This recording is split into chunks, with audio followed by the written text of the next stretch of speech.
Le but, c'est toujours d'être plus sexy avec sa balle pour qu'il lâche l'autre. La balle ne doit pas se lancer tant et aussi longtemps que le chien n'a pas lâché l'autre. Yes, go! Et on rapporte. Good! Et on laisse travailler. Yes, go! Et on lance l'autre balle. On ramasse l'autre.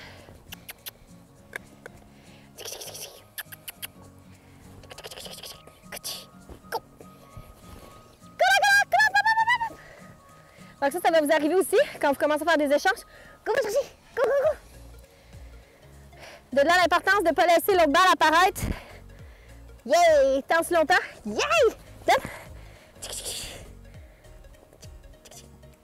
Go!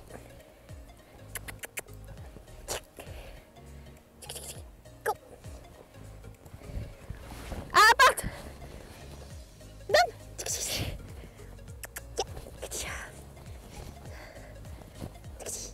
Go! À la porte!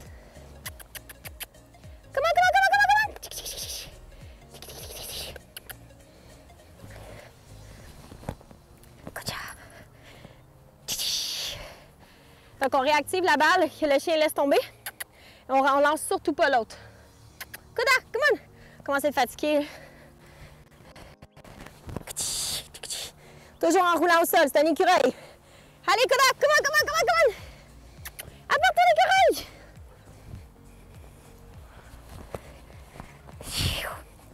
Yay! Donc ici, là, je le vois avec Koda, il faudra recréer l'intérêt. Donne! Donc, je vais bloquer ici. Je bloque ma laisse rétractable pour l'empêcher d'aller où ce qu'il veut.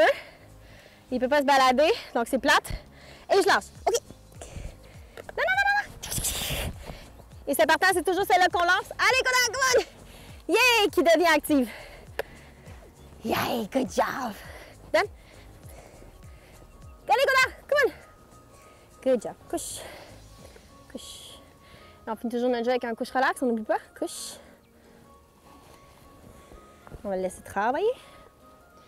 Donc, quand vous travaillez votre jeu, là, plusieurs trucs super importants. L'échange de balles, c'est toujours la balle que vous avez lancée qui devient active. L'autre devient inactive tout le long que le chien rapporte la balle. Good job. Une fois que le chien a travaillé et qu'il a vraiment compris qu'à ce moment-là, si la balle est ramenée, on réactive l'autre. L'activement de l'autre balle va faire en sorte que le chien va s'intéresser à la balle que nous, on a. On doit devenir plus sexy que la balle qu'il a déjà dans ses mains. Par la suite, ce qu'on doit faire, c'est simplement aller lancer. Good. D'aller lancer l'autre balle, puis à ce moment-là, l'autre devient inanimé. Donc, l'objectif, c'est d'aller créer un done super rapide le plus possible. Il faut vraiment faire attention à notre timing par rapport à cet exercice-là, parce que souvent, ce qui arrive, c'est qu'on essaye de mettre la balle trop rapidement active et le chien fait juste perdre l'intérêt envers l'autre balle trop rapidement. Ou l'inverse, bien, le chien peut se promener avec l'autre balle et à ce moment-là, vous faire avoir. Donc, de là l'importance d'avoir ces outils. La laisse rétractable. Là, vous avez vu, on ne lance pas loin, on est en apprentissage, ça ne donne rien d'aller faire des milles et des milles. Il vaut mieux de commencer à travailler vraiment le plus proche possible.